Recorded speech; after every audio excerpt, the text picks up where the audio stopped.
6장은 여러분 그래서 원죄에 대한 이야기를 기록해놨어요. 원죄. 여러분 원죄라는 게 참 한편으로는 약간 좀 기분이 안 좋잖아요. 근데 실제로 전도를 해보면 사람들이 첫 번째 부딪히는 부분들이 아니 좀 억울하다는 거야.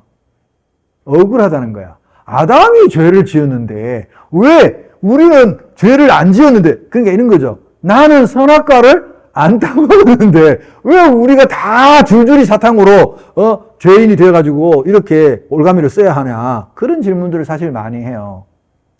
참 우리도 목회자들도 신학자들도 이런 질문을 받으면 좀 깝깝해요. 사실 마음 한켠은 우리도 그런 불만이 있거든요. 없다고 할 수는 없어요. 근데 우리가 인정할 수밖에 없는 게 이 원죄를 인정해야 또 우리가 신앙이 시작되는 거거든요. 내가 죄인임을 인정하지 못하면 일단 기독교란 자체가 성립이 안 해요, 여러분. 그러면 이 원죄는 이렇게 말할 수 있는 거죠. 우리가 이제 신학자들이 설명하는 원리들을 말씀드리자면 대표성의 원리예요. 대표성. 대표성의 원리라는 게 대표자야 우리의 아담이 사람의 대표자, 첫 번째 대표. 대표가 죄를 지어서 몽땅 다 죄를 같이 쓰는 거야. 여러분 2차 세계대전 때 일본군이 세계 각지에서 싸웠잖아요. 연합군하고 싸웠는데 일본 천황이 항복했어요. 근데 왜 다 항복하나요? 천황이 자기들의 대표니까. 나는 항복 안 할래. 난 끝까지 싸울래. 그럴 수도 있잖아요, 우리가. 그런데 일본 천황이 항복 선언하니까 다 항복하잖아요. 또 하나 예를 들어볼까요? 2002년 월드컵 때 우리 막 4강 가가지고 대한민국 박수치고 막 광화문 난리 나고 난리 났죠? 막 그래가지고 막 우리 한국 대표 선수가 이겼을 때 막 우리가 이겼다! 지가 이겼나? 우리 축구 선수들이 이겼지.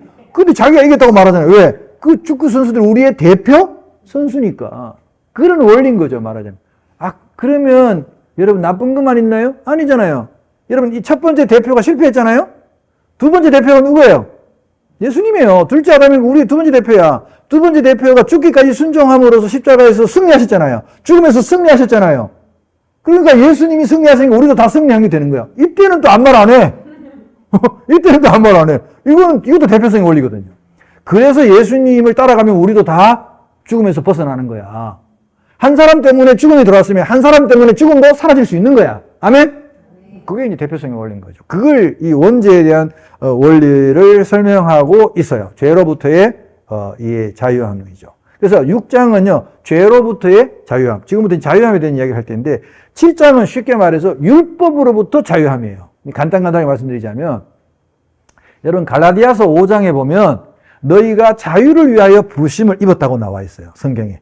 그 자유가 뭔지는 상세하게 갈라디아서는 설명을 안 해놨어요. 그래서 바울이 로마서에 와가지고, 너희가 자유를 위하여 부르심을 받았으니 이 자유를 다시는 이상한 데 사용하지 마라. 죄를 지은 데 사용하지 마라. 그렇게 나와 있단 말이에요. 그럼 이 자유는 무슨 자유냐? 크게 세 가지로 여러분 말할 수 있어요. 첫째, 죄로부터의 자유. 두 번째, 율법으로부터의 자유. 그리고 8장에 가면 죽음으로부터 자유입니다. 이 세 가지 다 죽음으로부터 자유, 죄로부터 자유, 율법으로부터의 자유를 이야기합니다. 자, 그런 내용이 이제 있고요. 8장을 가보시면 8장이 이제 죽음으로부터 죄로부터의 자유를 이야기합니다. 원죄 이야기하고 7장이 이제 율법으로부터 자유. 자, 8장은 굉장히 좀 중요한 로마서에도 중요한 장인데요. 그러므로 자, 7장까지 이야기하고는 원죄 이야기하고 율법 이야기 했잖아요. 그러고는 그러므로가 나오면 여러분 성경 읽을 때 항상 앞에 부분을 요약하는 어떤 중요한 결론이 담겨 있다고 보시면 돼요. 그러므로 이제 그리스도 예수 안에 있는 자에게는 결코 뭐가 없어요? 정죄함이 없다는 거예요. 정죄함이 없다는 거예요. 이 정죄함은요, 여러분, 우선 대상이 누구냐면 자기 스스로를 정죄하면 안 돼요. 나를 정죄하시면 안 돼요. 그리고 다른 사람을 함부로 정죄해서도 안 돼요. 정죄하는 것은 참 우리가 조심해야 될 문제죠. 이는 그리스도 예수 안에 있는 생명의 성령의 법이 죄와 사망의 법에서 너를 해방하였습니다. 그래서 이걸 저는 주소로 잘 이야기해요. 우리가 이사 가면 구 주소를 버리고 새로운 주소를 외우고 알아야 되잖아요. 우편물이 계속 그리러 와야 되니까. 근데 여러분, 주소를 안 옮겨놓으면 어떻게 돼요? 우편물이? 자꾸 옛날 주소로 가요. 그래서 여러분 뒤돌아보게 되고, 우리가 예수를 믿고 거듭나고 완전히 우리가 옮겼으면 옛날 주소로 자꾸 우편물이 가게 해서는 안 돼요. 뒤돌아봐서도 안 되고 그 생활로 돌아가서도 안 되는 거죠. 주소 이전을 확실히 하셔야 돼요. 자, 여러분이 묻고 싶은 게 있어요. 주소 이전을 확실히 하셨나요? 여러분 스스로 한번 물어봐야 돼요. 그러면 옛날 주소는 사실 외울 필요가 없어요. 우리의 새로운 주소를 잘 외워가지고 누가 물으면 여러분 새로운 주소를 말해줄 거 아니에요? 친구들한테나 누구한테나. 자, 옛날 주소는 어디였냐 보시면 옛날 주소는요. 죄악시 사망동 9292번지예요. 아시겠어요? 우리가 죄악으로 말미암아 사망할 수밖에 없었고 죄와 사망의 법이 그런 거예요. 지옥에 들어가면 불구덩이에서 들어가면 꾸이가 되니까 9292번지야.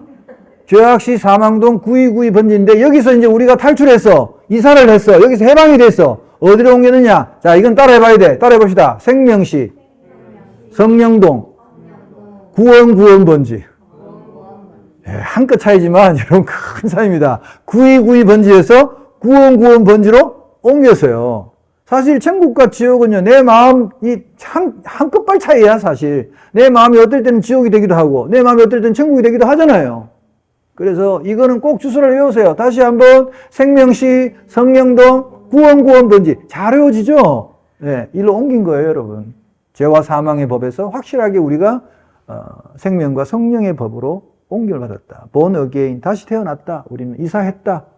거처를 옮겼다. 예. 그래서 옛날 주소는 돌아볼 것도 없고 찾아가서도 안 되는 거죠. 다시는 죄악시로 가면은 안 되는 거죠. 이제 그런 이야기들이 이제 8장에 쭉 나와 있고요. 내용은 여러분이 다 이제 읽어보시고 또 교회에서 여러분이 설교를 들으시면 되는 거고 8장에 보시면 좀 중요한 이야기 한 몇 가지만 좀 할게요. 26절에 보면 참 우리가 귀한 말씀이 있는데 성령 하나님이 우리의 기도를 도우신다는 말씀이 있어요. 26절 이와 같이 성령도 우리의 연약함을 도우시나니 우리는 마땅히 기도할 바를 알지 못하나 오직 성령이 말할 수 없는 탄식으로 우리를 위하여 친히 간구하신다. 왜 때로는 그런 데 있잖아요. 여러분. 말도 안 나올 때, 기도할 힘도 없을 때, 그저 앉아서 눈물만 흘리고 있을 때 걱정하지 마세요. 성령이 우리의 연약함을 아시고 말할 수 없는 탄식으로 옆에서 우리를 위하여 간구해 주신다는 거예요. 참 귀한 말씀이죠. 뭐 이 문맥과 상관없는 이야기인데 너무 귀한 말씀이라 가지고 별로. 그 다음에 28절은 우리가 잘 아는 이야기죠. 우리가 알거니와 하나님을 사랑하는 자, 곧 그의 뜻대로 부르심을 입은 자들에게는 모든 것이 합하여 선을 이루느니라. 합력하여 선을 이루시는 하나님. 이것도 우리가 참 귀한 은혜가 되죠. 롬팔 28 이렇게 외우고 있어요. 롬팔 28은 합력하여 선을 이루시는 하나님.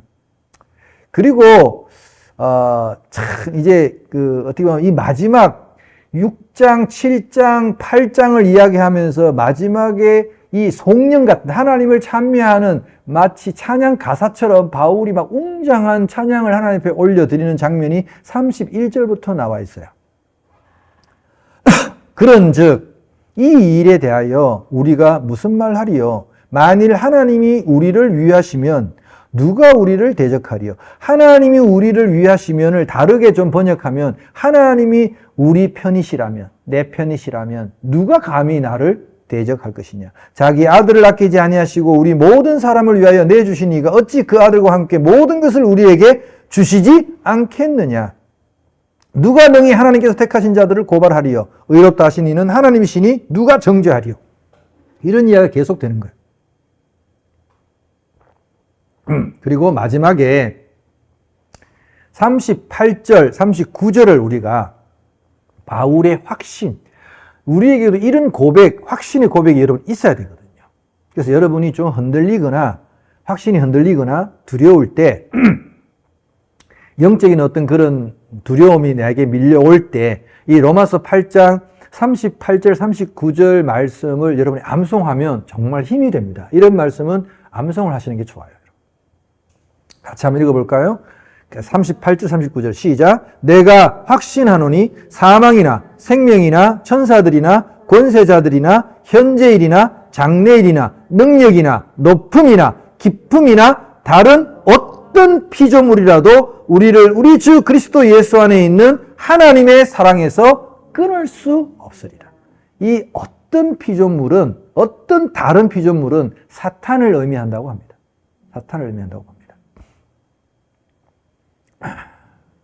자, 9장에서 11장의 내용은요, 전체적으로 좀 설명을 할게요. 9장에서 11장의 내용은 아까 제가 로마의 교회 구성원들을 이야기했잖아요. 반은 유대인이고 반은 로마인들, 이방인들이었단 말이죠. 그래서 이 두 무리가 섞여 있다 보니까 문제도 생기고 그런 일이 생겼다고 그랬잖아요. 제가 말씀드렸잖아요. 바울이 유대인 그리스도인들에게도 말하고 이방인 그리스도인들에게도 말하는 거예요. 그 내용이 이 9장에서 11장 사이에 남아있는데, 자, 11장, 일단, 앞에 여러분 한번 좀 읽어보시고, 11장 13절에 보시면, 내가 이방인인 너희에게 말하노라.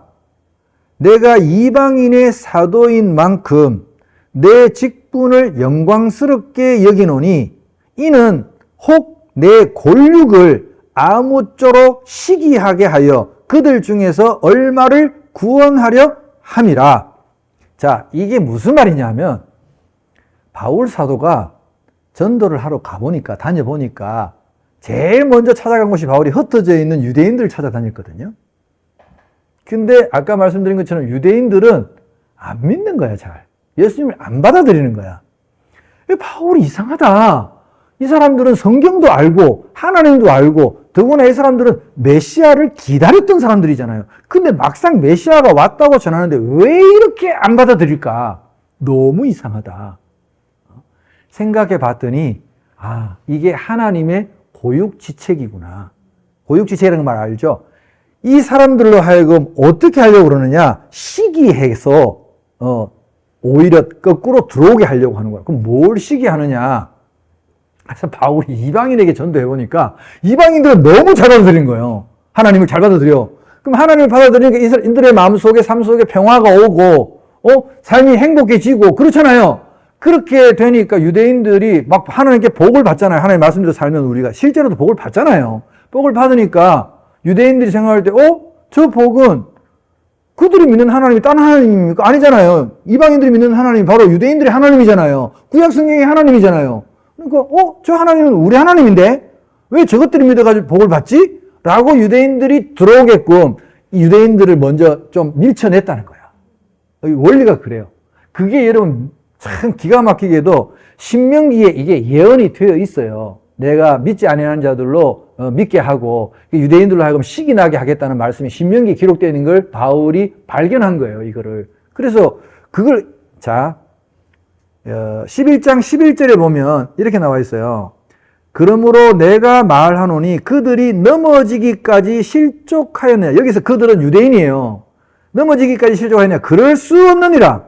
그들이 넘어짐으로 구원이 이방인에게 이르러. 그들이 내치는 바람에 유대인들이 하도 안 받아들이니까 바울도 뭐예요? 포기하고 먼지 떨고 야, 난 이제 이방인에게 갈 거야. 이방인에게 간 거 아니에요, 솔직히. 이게 다 하나님의 섭리라는 거예요. 그들이 넘어짐으로 구원이 이방인에게 이르러 이스라엘로 시기나게 하기 위해서라는 거야. 이게 여러분 나와 있다니까요, 성경이. 신명기 32장을 찾아보세요. 신명기 32장. 신명기 32장. 21절. 21절. 자, 신명기 32장 21절. 자, 제가 읽어볼게요. 그들이, 여러분, 그들이 이제 그 유대인들입니다. 예. 그들이 하나님이 아닌 것으로, 우상 있잖아요, 우상? 하나님이 아닌 것으로 내 질투를 일으키며, 하나님의 질투를 일으켰대요. 허무한 것으로 내 진노를 일으켰나니, 나가 누구예요? 하나님이야.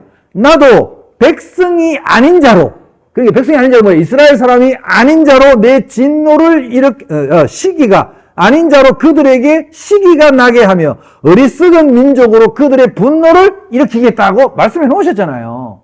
이걸 그대로 이걸 바울이 깨달은 거예요. 저는 이걸 깨달았다고 봐요. 바울도 고민이 많았을 거 아니에요. 유대인들한테 전도하니까 이상하게 얘들이 조건이 유리한데, 하나님 믿는 조건이 훨씬 유리한데 안 믿는 거야. 왜 이럴까 하고 성경을 뒤져봤더니 여기에 딱 나와 있는 거야. 아, 하나님의 섭리가 여기에 있구나. 그러면서 바울이 여러분 아주 기가 막힌 비유를 듭니다. 기가 막힌 비유가 뭐냐면 그게 젖붙임의 비유예요. 여러분 젖붙임 아세요? 젖붙임. 과수나무들 접붙임하는 게 있어요. 아시죠? 여러분, 사과는요, 반드시 능금나무를 잘라가지고 접붙임을 해야 돼요. 그러니까, 감은 돌감나무를 잘라가지고 접붙임을 해야 되고요. 배도 돌배를 잘라가지고 접붙임을 해야 돼요. 이상하게 돌자 쓰인 애들하고 접붙임을 해야 이 과수가 진짜 우리가 먹는 그 배가 되고 그 감이 되는 거예요. 그러려면, 자, 이쪽에 있는 가지도 원가지에 있는 것도 이 있는 걸 잘라야 되죠? 칼로 샥 이렇게 대각선으로 자르죠? 이쪽에 옮겨오면서 얘도 자르죠? 둘 다 잘려요. 둘 다 잘려가지고 들고 와서 이렇게 비스듬히 자른 걸 딱 여기 알죠? 각도 맞춰서 붙이고는 이걸 비닐로 챙챙챙챙 감아요. 여러분. 왜 내가 잘 아냐 하면 우리 처갓집이 묘목단지, 묘목마을이었어요. 이걸로 먹고 사는 동네였어요. 온 동네 가면 막 하얀 비닐로 칭칭 감아놓은 게 온 마을에 막 쫙 있었어요. 실제로. 그걸 왜 감아놔요? 진액이 나와서 서로 붙을 때까지. 이해가 되셨죠? 이제 어떤 의미인지. 그걸 예를 드는 거예요, 바울이. 자, 그걸 이제 생각하고 한번 11장을 다시 한번 보세요. 그래서 14절에 보면 내 골육을 아무쪼록 시기하게 하여 그들 중에서 얼마라도 구원하려 함이라. 그들을 버리는 것이, 이스라엘을 버리는 것이 세상의 화목이 되거든. 그 받아들이는 것이, 그러니까 바울의 생각은 언젠가는 하나님이 유대인들 다시 받아들이실 거다. 받아들이는 것이 죽은 자 가운데서 살아나는 것이 아니면 무엇이리요? 제사하는 처음 익은 곡식 가루가 거룩한 적 떡등이도 그러하고. 여러분, 제사하는 처음 익은 곡식 가루는 유대인, 떡등이는 누구예요? 이방인. 거기에 들어붙은 떡등이 유대인, 이방인. 뿌리가 거룩한 적, 뿌리는 누구? 유대인. 가지도 그러네. 가지는 누구야? 이방인. 자, 이제 잘 알겠죠? 또한 가지 얼마가 꺾이었는데, 자, 가지 얼마가 유대인들이 꺾였잖아요. 꺾였는데 돌감람나무인 네가, 기분 나쁘게 생각하지 말고 제발. 왜 나는 돌감나무라 그래요? 기분 나쁘게 생각할 일이 아니라니까. 우리가 돌감람나무 출신인 건 맞아. 돌감람나무인 네가 그들 중에 접붙임이 되어 참감람나무 뿌리의 진액을 함께 받는 자가 된 거지, 지금 우리가. 왜? 뿌리가 유대인이 맞잖아요. 예수님도 유대인이고 사도들도 다 유대인이고 그 유대인의 희생과 헌신으로 우리가 여기에 접붙임 당해가 지금 복음을 받아들인 거 아닙니까? 인정할 건 인정해야지. 그러면 그래서 함께 받는 자가 되었으니 18절 그 가지들을 향하여 자랑하지 말라. 자랑할지라도 네가 뿌리를 보존하는 것이 아니요 뿌리가 너를 보존하는 것이 아니야. 그러니까 이방인들이 늦게 들어와가지고 야 유대인들이 너희들은 맨날 예수님 죽이고 복음도 잘 안 받아들이고 너희들 완악한 자들 이렇게 유대인들을 공격을 했나봐 그 당시에. 그랬더니 우리는 봐 지금 주님께 돌아가지고 구원 얻고 너희들이 지금 그 뿌리를 보고 원가지를 보고 자랑할 게 아니다는 거예요. 너희들 그 영양분을 어디서 받냐? 그 뿌리에서 받는 거 아니냐? 그러면 네 말이 이방인들이 이렇게 말해요. 가지들이 꺾인 것은 나로 접붙임을 받게 하람이라. 뭐 그것들이 뭐 그냥 꺾였어요? 이것들이 잘못했으니까 꺾이고 그리고 하나님의 섭리가 우리 이방인들이 여기 들어와서 하나님 이렇게 하려고 하나님이 꺾으신 게 아니에요. 맞다. 맞는 말이다. 여러분 맞는 말인데 기분이 나쁜 거야. 있잖아요. 맞는 말 잘하는 사람들. 맞는 말 잘하는 친구들 있잖아요. 옆에서. 야 내 말이 맞아 안 맞아? 맞기는 맞지. 다시는 안 만나고 싶죠. 그런 거. 맞는데, 네 말이 옳도다. 바울이 이해를 해요. 응? 옳도다, 20절. 그들은 믿지 아니함으로 꺾이고, 너는 믿음으로 썼느니라. 그런데, 제발, 높은 마음을 품지 말고, 도리어 두려워해라. 이방인 그리스도인들이 하는 말이 이거는, 두려워해라. 너무 잘난 체 하지 마라. 교만하지 마라. 왜? 하나님이 원 가지들도 아끼지 아니하셨죠. 야, 그래 하나님이 선택한 백성 선민도 말 안 들으니까 교만하니까 하나님이 확 잘라버리고 확 꺾어버렸는데 너도 아끼지 아니하시리라. 너도 교만하지 말라는 거야. 여러분 굉장히 설명이 기가 막히지 않습니까? 이 양쪽을 다 아울러 가지고 이 이방인 그리스도인들이고 유대인 그리스도인들이고 너희들도 네가 뿌리라고 원가지라고 껍죽대지 마 자랑하지 마. 왜? 너희들 그러다가 잘린 거 아니야. 이방인들은 야 쟤들은 잘못해서 잘렸지 우리는 지금 붙자. 얘들도 자랑하지 마. 둘 다 서로 존중하라는 말이야. 존중하라고. 자, 요 비유가 어때요? 기가 막히죠? 사실 9장에서 여러분 11절 읽어보면 바울이 자기 동족의 구원을 위해서 너무 안타까워하고 너무 우는 그런 이제 모습들을 우리가 볼 수 있어요. 참, 그래서 훌륭한 분이야, 이 바울이. 자, 이 원리를 깨닫고 난 뒤에 바울이 9장에서 11장 이야기를 하고 또 하나의 하나님을 찬양하는 또 결론적인 노래가 하나 있어요. 자, 11장 33절부터 보세요. 33절. 하나님의 기쁘심에 대한 찬미예요, 찬미. 이런 거는 이렇게 좀 감정을 넣어서 읽어야 돼요. 아나운서들처럼 깊도다 하나님의 지혜와 이렇게 읽으면 안 돼요. 깊도다 하나님의 지혜와 그 지식의 풍성함이요. 그의 판단은 헤아리지 못할 것이며 그의 길은 찾지 못할 것이로다. 누가 주의 마음을 알았느냐? 누가 그의 모사가 되었느냐? 누가 주께 먼저 드려서 갚으심을 받겠느냐? 이는 만물이 주에게서 나오고 주로 말미암고 주에게로 돌아감이라. 그에게 영광이 세세에 있을지어다. 아멘. 이렇게 이제 노래를 한 거죠. 이렇게 한 단락이 끝이 납니다. 로마서에. 큰 단락이 끝이 나고 12장부터는 뭐라고요? 실천하는 이야기예요. 그럼 제가 이건 설명할 게 많을까요? 적을까요? 별로 없어요. 성경에 쓰인 대로 살면 되는 거예요. 그냥. 원리는 제가 좀 자세히 설명했잖아요. 1장부터 11장까지. 이 원리들을 어떻게 하라고? 살라고. 그냥 살면 되는 거야.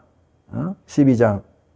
자, 12장을 잘 보세요. 시작이 어떻게 해요? 그러므로가 뭐야? 자, 이 11장까지 내가 이런 이야기를 쭉 다 했으니까, 그러므로 형제들아, 내가 하나님의 모든 자비하심으로 너희를 권하노니 너희 몸을 하나님이 기뻐하시는 거룩한 산 제물로 드리라. 이는 너희가 드릴 영적 예배니라. 자, 여기서 여러분 성경에 영적 예배라는 말이 딱 나옵니다. 이걸 우리가 다른 말로 산 제사라고 말해요. 살아있는 제사. 산 제사는 한마디로 우리의 이 삶을, 우리의 생을 하나님께 제물로 드리는 걸 말합니다. 말 그대로 라이브죠, 라이브. 라이브라는 언어 유희로 사용할 수 있잖아요. 실제 생중계라는 뜻도 있지만 삶이라는 뜻도 있잖아요, 우리가. 그렇게 라이브로 하나님께 드리라는 거예요. 있는 그대로, 우리의 삶을 그대로 하나님께 드리라는 거죠. 2절 말씀이 유명한 말씀 아닙니까? 너희는 이 세대를 본받지 말고 오직 마음을 새롭게 함으로 변화를 받아 하나님의 선하시고 기뻐하시고 온전하신 뜻이 무엇인지 분별하도록 하라. 그래서 저는 그리스도인들에게 있어서 참 우리가 모두가 구해야 될 간절한 은사 중에 하나, 특히 이 시대에 구해야 될 은사는 분별의 은사라고 생각해요. 무엇이 옳고 무엇이 그르고 무엇이 진리고 무엇이 진리가 아닌지, 무엇이 빛이고 무엇이 어둠인지를 분별할 수 있는 영적 분별력이 우리에게 있어야 된다고 저는 생각하거든요. 이 세대를 본받지 말고, 그러니까 이 세월의 유행과 흐름에 내 몸을 맡기고 떠내려가는 물고기가 되지 말라는 거죠.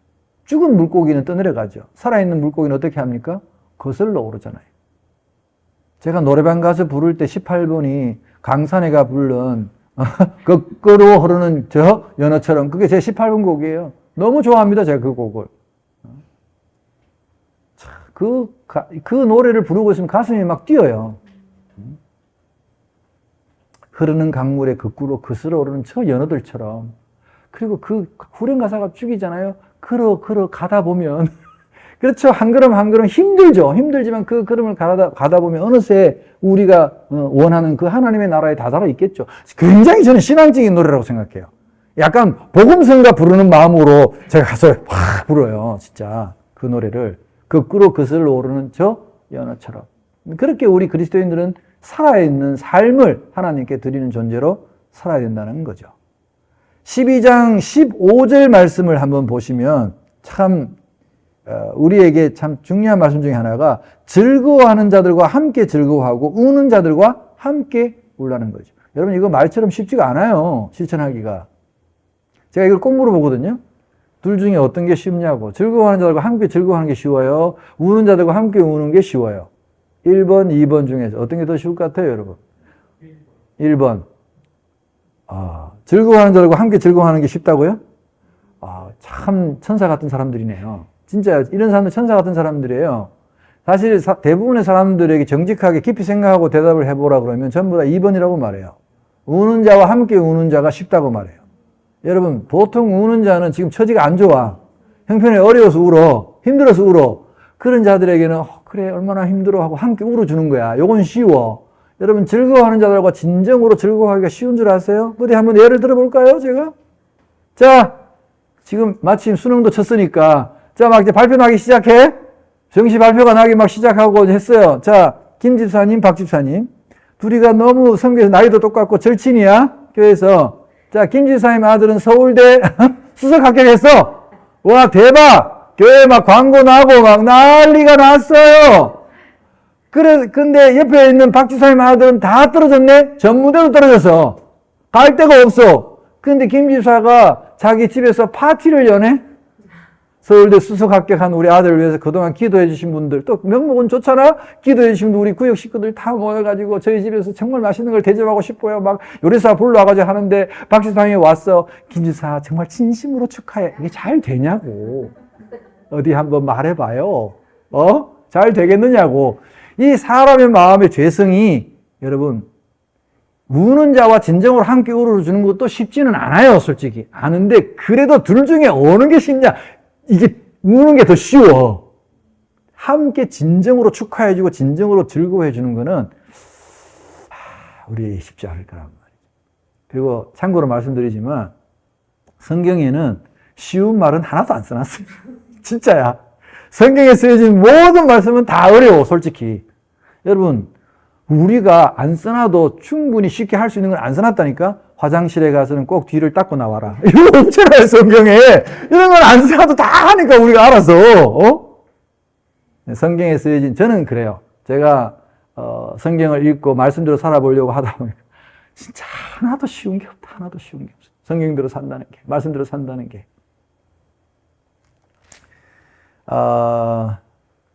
로마서 12장 이제 그런 내용들이 있고 12장에는 특별히 여러분 고린도전서 12장 14장 사이에 있는 은사론, 은사에 관한 이야기가 있으니까 그것도 여러분이 꼭 참고하셔서 각 지체마다 하나님이 각기 다른 은사를 주셨다는 것을 여러분이 꼭 읽어보시고 이해하시면 좋겠습니다.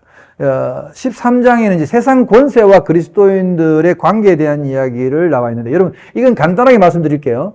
세상 권세와 그리스도인들이, 그러니까 우리가 지금 정치 속에서 살고 있잖아요, 우리도. 그러면 이 세상의 통치자들에 대해서 일단은 우리가 그 통치자들이 교회를 박해하거나 하나님을 반대하거나 하나님을 박해하지 않는다면 무조건 우리가 복종하는 의무를 가지고 있어요. 시민으로서의 의무를 가지고 있고 위정자들을 위해서도 우리가 기도해야 돼요, 마땅히. 하나님이 세우신 위정자로 생각하고. 그런데 그 위정자들이 정말 해도 너무하게 백성들을 핍박하고 잘못해. 그러면 오히려 교회가 그 위정자들을 말하자면 하나님께 기도하고 끌어내려야 되는 게 맞아요. 그게 위정자들에 대한 우리 그리스도인들의 태도에 무조건 복종하라는 게 아니에요. 여러분. 박해하고 그런데 어떻게 그걸 인정합니까? 여러분 요한계시록에 보세요. 로마의 황제를 짐승이라고 표현하잖아요. 여러분. 로마 황제가 기독교인들을 하도 죽이니까. 그런 건 우리가 그런 정부는 인정할 수가 없는 거죠. 그런 태도를 이야기하는 거고 14장은 이제 형제 비판에 가는 겁니다. 형제 비판. 뭐 이거는 우리가 너무 잘 알잖아요. 형제를 비판하지 말라는 거. 형제를 함부로 판단하지 말라는 거. 이제 그런 이야기가 나와 있고 15장도 이제 그런 어떤 우리가 삶에 대한 여러 가지 이야기들을 하고 있습니다. 그런 이야기들을 여러분이 쭉 보시면 되겠어요. 그냥 읽어보시면 돼요. 이 뒤에 이야기는. 그리고 말씀대로 하시면 되고 바울의 이제 그 계획이 로마 방문 계획이 15장 22절을 보세요. 그러므로 또한 내가 너희에게 가려 하던 것이 여러 번 막혔더니 이제는 이 지방에 일할 곳이 없고 또 여러 해 전부터 언제든지 서바나로 갈 때, 서바나가 어디라고 했죠?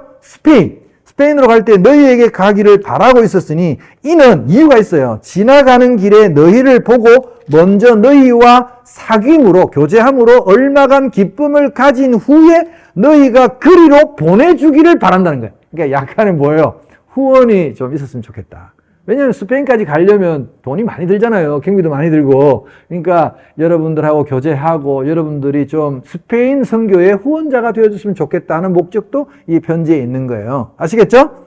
그런 내용들이 이제 15장에 쭉 나와 있고 16장은 인사입니다. 마지막 인사. 그래서 여기 보면 이 로마서를 전한 사람이 누군가가 나와 있어요. 자, 16장 1절에 보세요. 내가 갱그레아 교회의 일꾼으로 있는 우리 자매 베베를 너희에게 추천하노니. 그러니까 베베라는 여자 집사님이 이 로마서라는 편지를 들고 간 거예요. 로마로. 여러분 갱그레아는 어디에 있냐 하면 바울이 지금 고린도에서 이 글을 썼다고 보잖아요. 제가 그 고린도 바로 밑에 있는 조그마한 항구 도시입니다.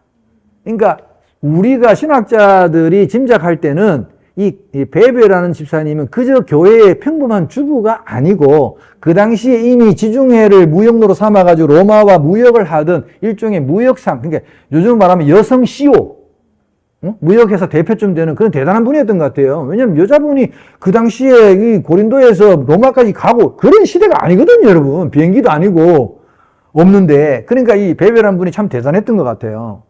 그래서 이분에게 편지를 전하면서 이제 문안 인사를 합니다. 여러분 보시면 3절부터 보세요. 너희는 그리스도 예수 안에서 나의 동역자들인 브리스가와 아굴라에게 문하라. 여러분 브리스가가 아까 말했던 브리스길라입니다. 브리스길라, 아굴라에게 문하라. 그러면 이때 벌써 짐작할 수 있는 게 브리스길라와 아굴라가 먼저 로마 교회에 가 있었다는 거예요, 지금. 왜? 원래 이분들은 어디 출신이에요? 로마 교회 출신이니까 이분들이 있으므로 누구를 소개할 수 있어요? 바울을 소개할 수 있는 거야. 우리가 바울 목사님을 고린도에서 만났는데 정말 대단한 분이더라.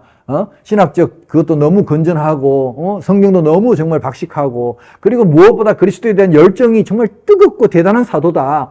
부활하신 예수님을 직접 만났다. 뭐 이런 이야기를 이제 이 두 부부가 사전에 다 이제 작업을 해놨을 것 아닙니까? 그래서 이걸 문안하라 이야기하는 거예요. 그들은 내 목숨을 위하여, 평가를 보세요. 바울의 평가를. 그들은 내 목숨을 위하여 자기들의 목까지도 내놓았나니 나뿐 아니라 이방인의 모든 교회도 그들에게 감사하는데, 이 두 부부가 여러분 목회자 아닙니다. 이 두 부부는 사업가들이잖아요. 사업가들. 근데 이 사업가가 돈 번 걸로 바울의 정말 죽을 때까지 자기 목숨도 내놓을 정도로 모든 재산을 다 선교를 위해서 헌신했던 대단한 부부였다는 거예요. 성경적으로 보면 대단한 부부들인 거죠. 또 저의 집에 있는 교회에도 문안하라. 내가 사랑하는 에베네도에게 문안하라. 아시아에서 그리스도께 처음 맺은 열매니라. 누구 마리아에게 문안하라. 뭐 안도르에게 유니아에게 문안하라. 누구에게 문안하라. 계속 문안하는 이야기가 나와요. 참 대단하죠. 그게 20절까지입니다.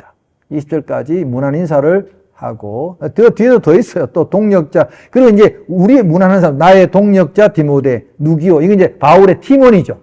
지금 로마로 같이 갈 사람들을 소개하는 거죠. 우리 이런 사람들이 간다 하고 이제 문안하라 계속 나옵니다. 참 이게 참 대단해요. 이 바울의 문안 인사를 보면.